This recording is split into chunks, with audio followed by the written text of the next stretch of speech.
만찬의 성과는 무엇이라고 좀 생각하세요? 만찬의 성과요? 만찬의 성과는 저녁을 먹은 거 아닐까요? 네. 이제 독대 요청 다시 하시는 이유는 뭘로 알면 될까요? 중요한 현안에 관해서 논의할 필요가 있다라고 제가 말씀드렸잖아요. 그 필요가 여전히 있지 않겠습니까? 어제는 그런 말씀을 나눌 만한 자리는 아니었으니까요. 자, 정치권에서 가장 큰 이슈로 떠올랐어요. 이른바 독대 갈등입니다. 계속 요청하고 계속 거부하는 상황. 이게 이어지는 모습인데요. 오늘 뭐 뉴스와이드는 이 얘기부터 해볼 텐데 오늘 특별히 묵직한 두 분의 전직 의원 좀 모셨습니다.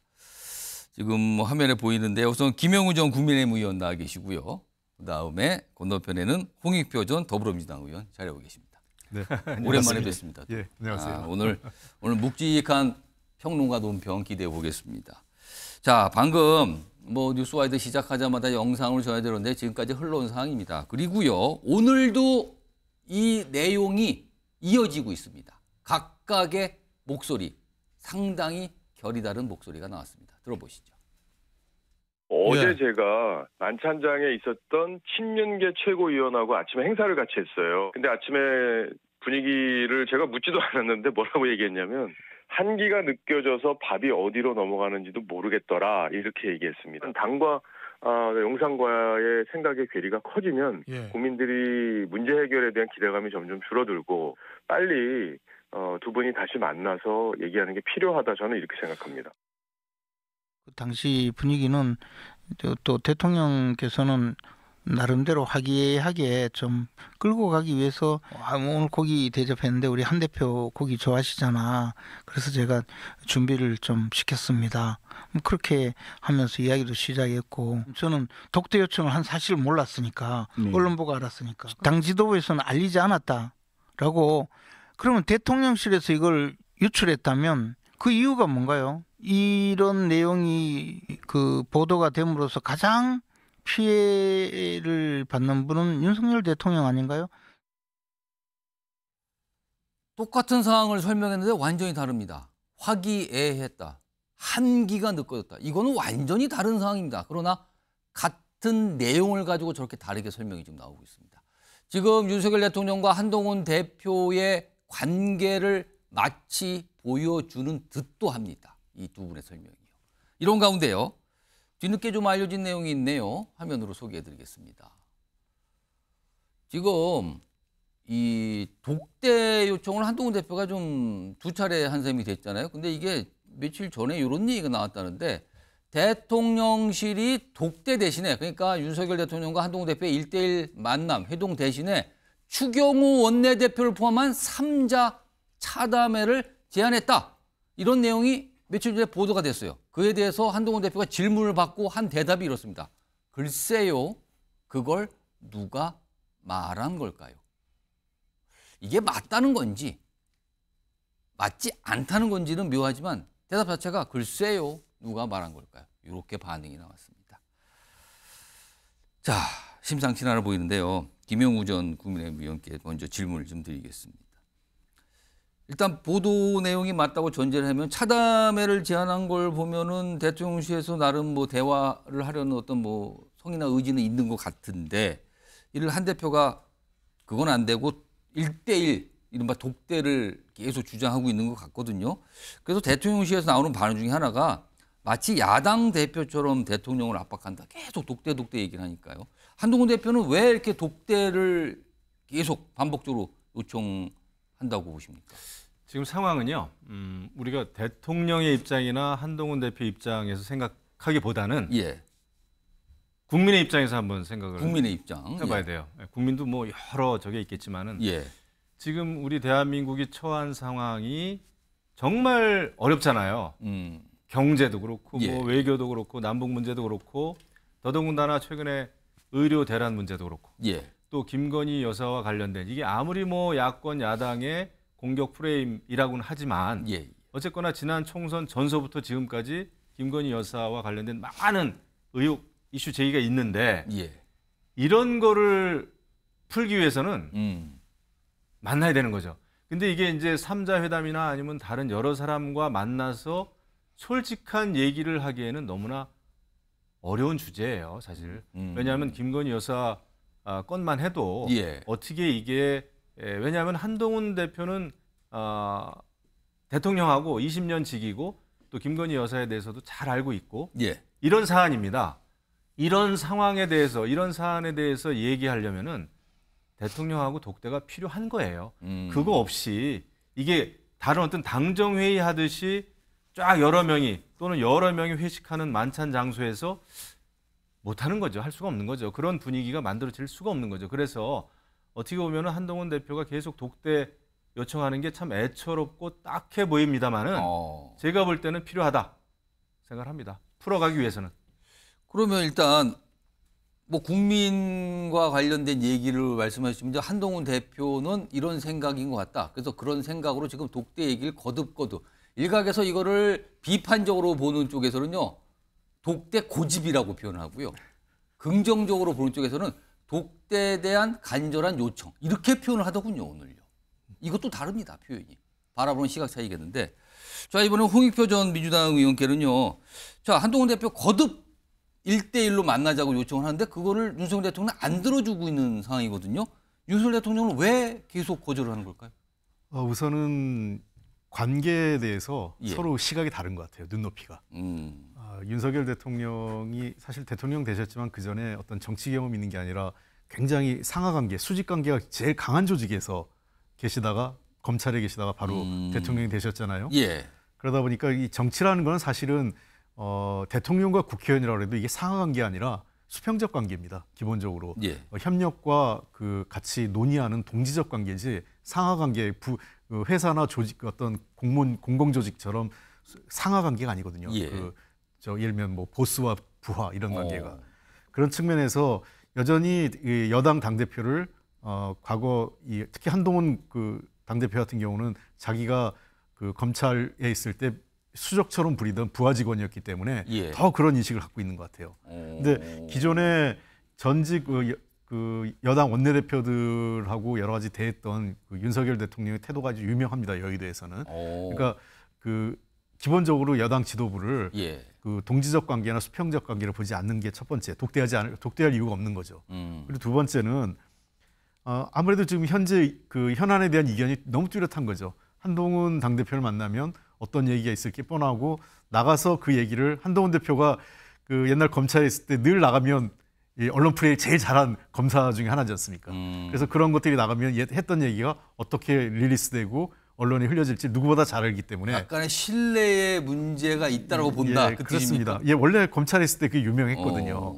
그다음에 마지막으로 제가 한 가지 더 걱정스러운 거는 이번 만남 자체에서 그 윤석열 대통령은 애초부터 그냥 그 당대표라는 걸 별도로 대하는 것보다는 그냥 20여 명 모여가지고 그저 밥 먹는 자리 정도로 처음부터 생각을 했던 것 같아요. 그렇다면 저는 한 가지 한동훈 대표한테 얘기한 거는 아까 3자도 나왔는데 3자든 5자든 이렇게 모임을 하게 되면 그게 단독회담이 됩니다. 형식적으로. 왜냐하면 대통령과 여당 당대표가 만나서 얘기하는데 예. 원내대표나 정책위 의장이나 다른 최고위원이 뭐라 관여하기 어려워요. 예. 그래서 이런 밥 먹는 자리가 아니라 어떠한 형태든 만나는 자리가 그 수정되더라도 조금 한 서너 명 만나는 자리라도 하면 자연스럽게 독대의 성격이 될 겁니다. 지금 이게 언제부턴가 대통령과 여당 대표가 이렇게 만나는 자체가 이렇게 어렵게 된지 모르겠습니다. 그렇다 보니까요. 대통령실에서는 참모들이 익명으로 언론에 뭔가를 계속 설명을 하고 있고요. 그리고 친한계라고 꼽히는 정치인들도 뭔가 계속 언론 통해서 뭔가 얘기를 합니다. 그런데요. 오늘 한동훈 대표가 굉장히 의미심장한 그리고 쉽게 나오지 않는 표현을 써서 뭔가를 얘기를 합니다. 그 목소리 들어보겠습니다. 우리 국민의힘은 당당하고 설득력이 있어야 합니다. 우리가 무조건 민주당에 반대하기만 한다. 또는 무조건 정부 입장을 무지성으로 지지하기만 한다라는 식의 오해를 받아서는 안 됩니다. 뒷부분입니다. 앞에 야당 얘기를 했어요. 통상적으로 많이 합니다. 근데 뒷부분에 정부의 입장을 무지성으로 지지한다는 오해를 받으면 안 된다. 김상일 정치평론가. 이 발언 특히 무지성이라는 표현을 씁니다. 네. 어떻게 들으셨어요? 저는 맞는 얘기라고 봐요. 저게 얘기의 표현을 보면은 당당하고 설득이 가능해야 된다고 얘기를 하잖아요. 예. 당당하고 설득이 가능하려면 어떻게 해야 되죠? 명분과 대의가 있어야 되잖아요. 근데 명분과 대의를 가지려면 무지성인 진영 논리만으로는 안 돼요. 예. 그리고 권력제에 대한 맹종만으로는 될 수가 없습니다. 그러니까 저에게는 너무 당연한 얘기예요. 우리가 대통령이 지금 당선돼서 모시고 있다고 해서 충신이 돼가지고 성공한 대통령을 만들고 예. 그 대통령의 성공으로 우리 당도 차기 정권을 재창출하고 예. 모든 선거에서 승리하는 정당으로 나가고 이렇게 돼야지 맞는 거지. 그런 예. 어떤 충신의 길을 가야지 그냥 대통령이 심기 불편하다고 해가지고 거기에만 맹종하고 그다음에 우리 편이라고 해서 무조건 보호하는 진영 논리로만 똘똘 뭉쳐서는 안 된다라는 얘기를 한 거예요. 다시 말해서 국민과 공익을 보고 가야 된다. 이 얘기를 한 걸로 저는 보이기 때문에. 그러면 혹시요 이 무지성 지지한다라는 거는 당내 일부 뭐랄까요, 뭐 세력일까요, 아니면 당내 일부가 이런 모습이다라고 얘기를 한 겁니까? 그럼 지금? 저는 국민들이 그렇게 많이 보고 있고, 예. 그게 뭐 나는 오해라고 생각하지만 그 오해라도 우리는 그 오해하는 사람을 우리 편으로 끌어들여야 한다라는 식으로 표현한 거라고 봅니다. 근데 제3자 입장인 제 입장에서 보면은 실제로 국민의힘에 그런 분들이 많다고 저는 생각하고 그렇게 보여져요. 예. 소정 변호사, 이 발언 혹시 또 대통령실에서 또 익명으로 또 굉장히 불편하다, 왜 그런 소리를 하냐, 또 이런 반응 나오는 거 아닙니까? 그렇죠. 저는 이제 그 신뢰가 지금 상당히 그 위기에 처했다고 봅니다. 예. 우리가 독대를 하는 것도요. 이번에 그 성북구의 이상규 위원장이 예. 백서를 집필진 중에 하나일 거예요. 한동훈 대표한테 독대를 요청해 놨더라고요. 아, 거기도 독대 요청을 했어요? 예, 언론에. 근데 이래가 되겠습니까? 한동훈 대표하고도 이게 독대 다 요청할 때 이렇게 언론을 통해서 미리 다 공개하면서 이렇게 하면 안 되잖아요. 아. 저는 이런 걸 이게 처음 보거든요. 원래는 미리 이제 그 다 이게 비공개로 협의해가지고 예. 실제 합의가 다 돼가 독대하기로 했거나 아니면 더 좋은 거는 이게 독대를 해서 성과분이 나왔을 때 예. 언론에 공개하는 게 맞잖아요. 예, 예. 미리 언론에 누가 누설했는지 모르겠지만 누설되고 그리고 이제 그 의제까지 내년에 의대 정원 백지화나 김건희에서 문제까지 독대해서 말한다. 이러면요. 이게 독대하자는 겁니까? 근데 한동훈 대표 쪽에서 아니라고 얘기하는데 그런 거 그러더라도 얘기한 적 이게- 없다라고 얘기하고 있거든요. 그런데 그 지도부는 알았을 거라고 저는 보거든요. 오. 제가 대충 유출경에 들은 게 있는데 예, 뭐 예. 확인 안 되고 방송에 말할 건 아니지만 그러니까 제 말은요. 전부 이게 좀 예의나 프로토콜 의전을 좀 갖추어서 예. 정중하게 독대를 하고 신뢰가 있어야 이게 결과가 나오잖아요. 이 상태에서 억지로 만난다고 뭔가 이게 김건희에서 문제 뭐가 나오겠습니까? 저는 너무 이게 그 한동훈 대표가 자기 정치하는 거예요. 자기는 이게 마치 여론에 반응해서 예. 계속 대통령께 쓴소리 하려는데 윤석열 대통령은 구중근거리에 갇혀 있는 예. 완전히 뭐 불통 대통령 이미지 만들고 이래가 되겠습니까 당정이? 저는 한동훈 대표가 아무리 정치 초년생이지만 예. 조금 이게 그 이런 예의나 품격 그다음에 그 진짜 진정하게 운명 공동체라는 이런 게 인식이 있어야 되는데 예. 너무 이게 그 자기 정치하는 게 아닌가 이런 봅니다. 저는 이게 대통령하고 가까운 서정욱 변호사가 저렇게 말씀하시니까 아, 정말 대통령하고 국민의 한 가까우십니까, 사람으로 소정 변호사? 국민의 한 사람으로 너무 답답해요. 그러면 오. 지금 지지율 뭐 퍼센테이지는 얘기 안 하겠습니다. 근데 서 변호사는 그럼 그거 어떻게 뚫고 헤쳐나가실 거예요? 갑자기 서 변호사가 뭐 책임을 져야 되는 것 같은 질문을 하셨어요, 지금요? 대통령도요 충분히 국민의 민심이 어떤지 다 알고 있고 예. 정말 이게 고군부터 노력하고 있습니다. 의료개혁도 하려고 이게 예. 노력하고 있어요. 근데 백지화는 안 되잖아요.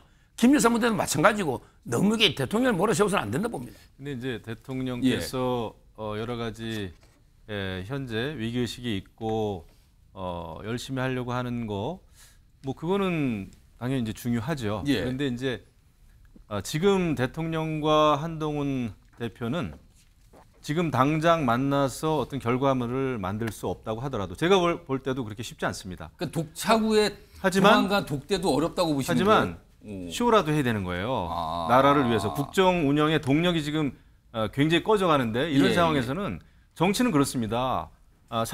상대를 못 믿더라도 사실 그 그저께 그 만찬에서도 사실 지금 4장 달랑 이제 그 스틸 사진만 나왔던데 예. 그거보다는요 오프닝 정도에서는 둘이 만나서 악수하고 포옹하고 좀 자주 만났어야 되는데 이런 말이라도 해야 국민들이 안심하는 거예요.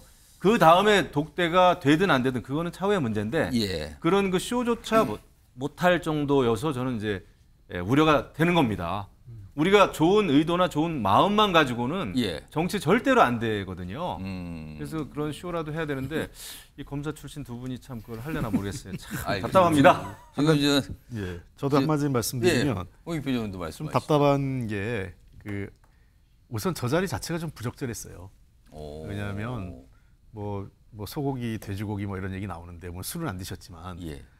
지금 현재 의료 대란 때문에 그 국민들의 불안이 굉장히 높고 그 경제 상황도 어렵고 뭐 국제 정세도 어려운 이런 상황 속에서 예. 조금 안이해 보이는 거죠. 국민들이 보기에는 굉장히 안이한 자리 같이 보였다. 차라리 밥 먹는 자리가 아니라 협의하는 자리, 그러니까 현안을 갖고 논의하는 자리를 그 여당 지도부와 대통령실 또 정부 관계자들이 하는 그런 자리가 더 모양이 좋았다. 이게 첫 번째고요. 그리고 두 번째, 아까 저는 뭐 서정욱 변호사님과 같은 맥락에서 하나 말씀드리면 윤석열 대통령과 그 한동훈 대표가 거의 똑같아요 지금.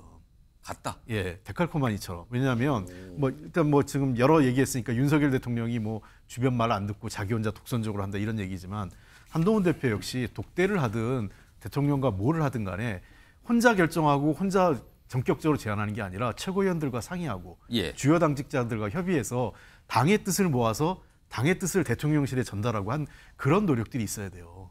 그러지 않고 나 혼자 대통령이랑 독대할 거야 해서 그게 어디서 흘러나왔어. 뭐 누가 흘렸냐. 이러면 흘린 데는 대통령실 아니면 한 대표 측근밖에 없는 거 아니겠어요? 이런 식으로 가면 안 되는 거죠. 그러니까 대통령하고 한동훈 대표가 만나는 여당 대표가 만나는 게 비밀스러운 사안이 될 수 없잖아요. 어차피 다 기사화될 거고 기사화하기 위해서 만나는 거고 그렇다면 최고위원들한테 중지도 모아보고 어떤 형태가 좋겠냐. 내가 꼭 한번 만나서 대통령께 이런저런 얘기를 하고 싶다. 그럼 최고위원들을 힘을 모아가지고 여당 대표가 당의 힘을 모아가지고 대통령을 설득해야죠. 자, 뭐 여러 차례 걸쳐 여러 가지 다각도 분석해 주는데 아무튼 심상치는 않아요. 사실은 만찬이 끝난 뒤 그 다음날 한동훈 대표가 만찬에 대한 성과가 뭐가 있다고 보십니까? 라는 기자들의 질문에 저녁 먹은 거 있잖아요. 이거는 많은 분들이 약간 깜짝 놀라면서 들으셨다는 반응들이 보이더군요. 그리고 오늘은 정부 입장을 무지성으로 지지한다는 오해를 받으면 안 된다. 무지성이란 단어가 여기에 들어갑니다. 자, 그러니까 여러 가지 해석이 나오는데 오늘 한동훈 대표가 최근에 이런 움직임을 보인 것, 특히 1대1 독대를 하자는 요청을 계속 하는 거에 대해서 정치적으로 뭔가 해석과 해석을 막 하신 분이 있어요. 일단 들어보겠습니다. 요청을 하는데 계속 지금 안 받아들여지고 있는 거 아닙니까? 그때 어느 결정적인 순간이 왔을 때 제가 예상하는 우선 그 볼 수 있을 만한 결단은 당 대표직 때려치는 거예요. 그 결단을 했을 때 많은 국민들이 그럴만해라는 것을 만들어놔야 될 거 아니에요. 뜬금없이 갑자기 나 당 대표 안 해 하면 뭐야 이럴 수 있으니까. 빌드업이다. 그럼 빌드업의 과정이라고 생각합니다. 김성일 평론가 이거 좀 따져봐야겠는데요. 지금 김용남 전 의원은 한동훈 대표가 최근에 이 모습이 본인이 당대표 사퇴를 하기에 이른바 빌드업. 축구 용어가 나왔어요. 그렇죠. 빌드업을 하고 있다. 그러니까 뭔가 이렇게 막 돌아가면서 골을 목표를 가고 있는 거다. 그 목표는 사퇴다. 이게 말이 된다고 보십니까? 아니면 김용남 의원의 정치적 그동안의 역사를 보면은 저렇게 생각을 하시고도 남을 뿐이죠. 김용남 전 의원의 개인사와 관련이 있다고 보세요, 지금? 본인의 의사결정 스타일이 그래 왔잖아요. 그러니까 저는 그거에서 나온 사고라고 봐요. 약간의 본인의 경험치가 반영된 거 아니냐고 보시는 거죠. 저는 뭐 만약에 저라면은 저렇게 얘기 안 하죠. 저라면은 그게 아니라 정말 우리 지금 홍 대표님이 말씀하신 대로 최대한 지지를 끌어모으되 결단력 있는 방향을 계속 암시하면서 뚜벅뚜벅 한 발 한 발 가고 그 속에서 어떤 피해나 핍박이 있으면은 그거를 받는 모습을 가져가라. 그러면 국민들이 동정도 하고 진정성 있다라고도 인정해주고 이렇게 갈 거 아니냐. 예. 그래서 그거를 만들어 가라라고 저는 얘기를 하죠. 그래서 김옥균 프로젝트가 가동돼가지고 쫓겨났다. 예. 이렇게 평가가 되는 게 훨씬 더 본인한테 오랜만에 듣네요. 여기 최근에 그게 전문 용어가 됐어요. 김옥균 프로젝트가. 여기 또 나오는군요. 저는 그래서 아까 지금 뭐 대통령실의 이런 반응들이 저는 예. 오히려 김옥균 프로젝트로 보이지 한동훈 대표가 과하다 이렇게 보이지 저는 않아요, 솔직히. 근데 우리 홍 대표님이 또 다른 어떤 그 착안을 하셔가지고 지혜를 주셔가지고 저도 생각이 드는 건데 예. 그 부분을 한동훈 대표가 본인도 생각 못했을 거예요. 생각해서 함께 한다라는 것까지 좀 더 보여주면서 저기를 가면 정말 좋겠다 이런 생각이 듭니다. 이게 어떤 굉장히 중요한 정치인, 대통령과 여당 대표, 집권여당 대표는 굉장히 중요한 자리고 중요한 정치인인데 자꾸만 무슨 김옥균 프로젝트다 이번에 사퇴 빌드업이다 이런 해석까지 나오는 상황입니다. 이런 가운데 이 현상을 지금 분명히 대한민국의 보수층이 바라보고 있을 겁니다. 그리고 다음 화면에 준비된 내용은 보수층 인사들이에요. 이런 말들을 하시는 분들은. 일단 소개해드리죠. 심평 변호사. 심평 변호사는 보수층 맞죠? 뭐 다른 층이라고 할 수가 없죠? 보수 성향의 인물로 나오는데 한동훈 향한 보수층 민심 식어가고 국민의힘 내부에서 외톨이가 되고 있다. 그러니까 보수층도 지금 한동훈 대표를 약간 뭐랄까요? 조금 편한 말로 쓰면 째려보고 있다. 약간 이런 표현 같은데 반면에 이제 한동훈 대표와 가까우신 분의 얘기예요. 여기 관계자니까.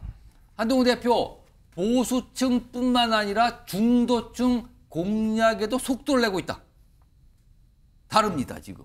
자, 그러면은 오늘 전 여권에 계신 두 분께 질문을 드려봐야겠습니다. 우선 김영우 전 의원님께 지금 이 상황, 이른바 윤석열 대통령, 한동훈 대표의 여러 가지 이 모습들을 보수층 어떻게 바라보고 있는 겁니까? 보수층 굉장히 지금 근심 걱정하고 있죠.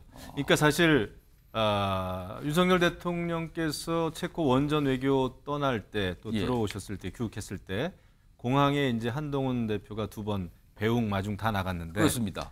가만히 보면은 사람들은 그게 궁금하잖아요. 악수를 어떻게 할까? 근데 거의 한 1초도 안 걸리더라고요. 짧았습니다. 네. 사실 짧았어요. 네. 그래서 야 이렇게 좀 이게 긴장된 순간이었잖아요. 이런 게 이제 만찬을 통해서 좀 풀어지고 해결되고 이 실타래가 조금 풀려가는 그런 모습을 보였어야 돼요. 원래 정치하는 사람들은. 근데 이게 왕창 더 그냥 더 긴장, 초긴장하게 만든 거예요. 그래서 악수 배웅 때, 마중 때 싹 짧게만 지나가는 그 그게 악수 뭡니까? 모습. 그리고 보통은 지금 나오네 또 제작진이 영상을 바로 준비했어요. 그러니까 이런 모습이 계속 돌아가요. 보통은 해외에 나가시면은 보통은 출발하기 전에도 그렇고 우리 과거의 기억에는 만나서 이렇게 차담회하고 떠나시고 항상 그렇지 않습니까? 네, 그래요. 근데 이게 전혀 이게 없고 그다음에 또 이제 행안부 장관하고는 50초입니까? 50 몇 초입니까? 또 이렇게 얘기도 하시고 비교적 길게 뭔가를 근데 제가 지역에서도 이렇게 우리 보수층, 우리 당원들 얘기 들어보면 좀 불안해하고 있어요. 국정 운영의 최고 책임자가 대통령하고 당대표인데 그 두 분의 그 두 정치인이 이렇게 안 맞는다? 굉장히 고민되는 바죠. 그런데 이런 상황에서 뭐 김용남 전 의원은 모르겠습니다. 개혁신당 가가지고 요새 말을 굉장히 편하게 아주 활발하게 하고 있습니다만은 뭐 때려치려고 하는 이런 게 아니라 결국은 한동훈 대표로서도 풀어야 되는 문제가 있는 거예요. 국정 운영을 해야 되잖아요. 그리고 정치에서 제일 중요한 건 뭡니까? 선거에서 이겨야 되고 윤석열 대통령의 성공 여부, 정치 잘했네 못했네는 결과적으로 나중에 정권 재창출에 성공했느냐 마느냐 가지고 결정이 나는 겁니다. 그걸 위해서 우리가 같이 달려가야 되는데 지금 나는 소신만 가지고 나는 옳은 일을 하고 있고 모든 사안에 대해서 정면 돌파하겠다. 이것만 가지고는 선거 지거든요. 지금 민주당도 마찬가지고 우리 당도 마찬가지고 외연 확장을 계속 해가지고 결정적으로 선거에서 이겨야 되는 거잖아요. 그 엄청난 과업에 이 지금 두 분이 합당한 그런 발걸음을 하고 있는지 굉장히 지금 불안한 거죠. 소정욱 변호사께도 비슷한 질문인데 지금 보수층 분위기가 어떤지 하고 혹시 보수층이 지금 이렇게 분열돼 있습니까? 서로 이쪽 대통령과 여당 대표를 약간 달아보는 게 시각차가 생겨서 분열돼 있습니까? 그렇죠. 지금 이제 그 세 갈래 여론이 있는데요. 세 갈래나 있습니까? 예. 첫째는 이제 그 윤 대통령을 강력하게 지지하면서 한동훈 대표를 비판하는 이런 데 여론이 하나 있고. 아까 심평 변호사와 예. 같은 의견이 있다 한쪽에는. 예. 그다음에 두 번째는 역으로 오히려 이제 그 한동훈 대표를 지지하는 카페나 예. 이쪽에서는 이제 윤석열 대통령과 김건희 여사를 비판하는 여론 두 개 있고요. 예. 그다음에 이제 저처럼 예. 두 분은 이제 수어지교 물과 물고기니까 예. 화합해야 된다. 둘이 분열하면 공멸한다. 예. 윤 대통령과 한동훈 대표 화합해야 된다. 예. 안타깝게 이렇게 외치는 세 가지 흐름이 있는데 혹시 그러면 이 세 가지 그러니까 지금 흐름 중에 보수층에 세 가지 그룹이 있다고 했잖아요. 예. 근데 그 각각의 그룹의 비중을 좀 따질 수 있습니까? 그러니까요. 처음에는 이제 그 비중을 보면요. 예. 지금 이제 그 한동훈 대표에 대한 비판 여론이 높아지고 있는 것 같아요. 최근에? 예, 무슨 말이냐면 당 대표가 될 때 63% 정도 지지를 했잖아요. 예. 그런데 지금 여론 안 해봐도 이게 아마 국민의힘 지지자 중에 과반 넘기 쉽지 않을 겁니다. 그리고 이 요즘요 이재명 대표하고 양자 대결을 봐도 많이 차이가 날 겁니다. 요즘에 좀 떨어지고 예, 있어요. 많이 차이가 나요. 예. 그만큼 이제 그리고 오세훈 시장이나 대안에 대한 이게 지지율이 좀 오르고 있을 거예요. 따라서 요즘 아마 저는 그 세 가지 비중 중에서 예. 아직은 둘이 통합해야 된다, 화합해야 된다 이런 여론이 압도적이지만 예. 그렇지만 이제 그 세 갈래 중에 흐름을 보면 대통령을 지지하면서 이제 한동훈 대표 비판하는 이런 여론이 조금씩 계속 증가하고 있는 건 사실입니다. 보수층이 걱정을 하고 있고 또 한편에서는 보수층이 분열돼 있고 대통령과 한동훈 대표를 각각 어떻게 바라보냐에 대한 아주 큰 시각차. 방금 화면에 보셨죠? 그렇게 다르게 나오고 있어요. 반응들이요. 이런 모습입니다.